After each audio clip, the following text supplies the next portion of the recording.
የዲን ጉዳይ ሲነሳ ጆሮአችን መቆም አለበት። ኢስቲቃማ የመስጊዳችን ጉዳይ ሲነሳ ጆሮአችን መቆም አለበት። ኢስቲቃማ የመድረሳችን ጉዳይ ሲነሳ ጆሮአችን መቆም አለበት። ልጃችን ጉንፋን እንኳን ሲይዘው አንችልም፣ ዲናችን ጉንፋን ሲነካው መቻል የለብንም። ሊያንገበግበን ይገባል። በቃ እኔ ነኝ የዚህ ዲን ባለቤት እኔ ነኝ። የሆኑ አካሎች አይደለም ዲን አላህ መርጦ የሰጠ ይህን ጸጋ የመጠበቅ ግዴታ አለብን እንጂ ዛሬ እንደውም እኮ እዚህ አልነበረም አዳራሽ ዳዋ ማድረግ የነበረብን።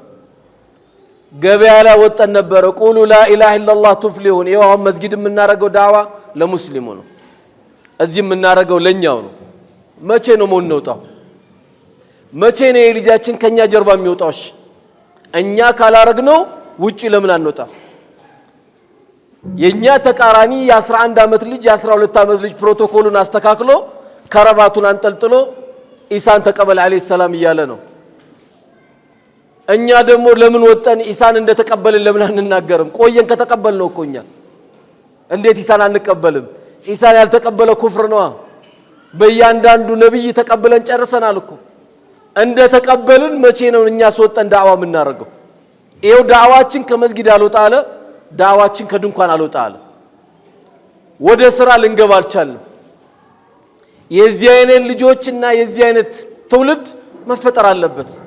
ወላሂ እኔ የሚያሳዝነኝ የሆነ ጊዜ ቁጭ ብዬ ራሴ ጻፍኩኝ 50 ቢጠሩ የሚመጡ ዳዒዎች ኢትዮጵያ ላይ 50 አይሞሉ።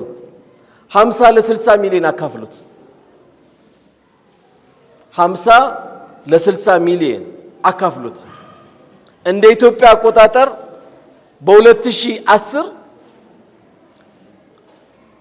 የኢትዮጵያ ህዝብ ሲካፈል የነበረው ዶክተር አንድ ዶክተር ለ100,000 ሰው ነበር። አንድ ዶክተር ለ100,000። ስለዚህ ከዚህ በኋላ ዶክተር ብዙ ማሳከም አለብን፣ ማሰልጠን አለብን፣ ማስመረቅ አለብን ተብሎ በዚች ባለችው ደግሞ 5 አመት ብዙ ዶክተሮች ወጡ። ለምኑ? ለጨጓራው፣ ለኩላሊቱ፣ ለጉበቱ፣ ለካንሰሩ ሐኪም እየተገኘ ነው። ትውልድ ግን ዋናውን ዶክተር ግን እያጣ ነው። ዋናው ዶክተር ወደ አላህ መንገድ የሚጣራው ነው። ትልቁ ዶክተር ምድር ላይ አለ ከተባለው ትልቁ ዶክተር በአላህ መንገድ ዳዋውን የሚያስተላልፍ ሰው ነው። እኛ እንግዲህ 60 ሚሊዮን ለ50 ሰው አካፍሉት፣ አረ ለ1 ሺህ አካፍሉት። እጅግ በጣም ያሳዝናል።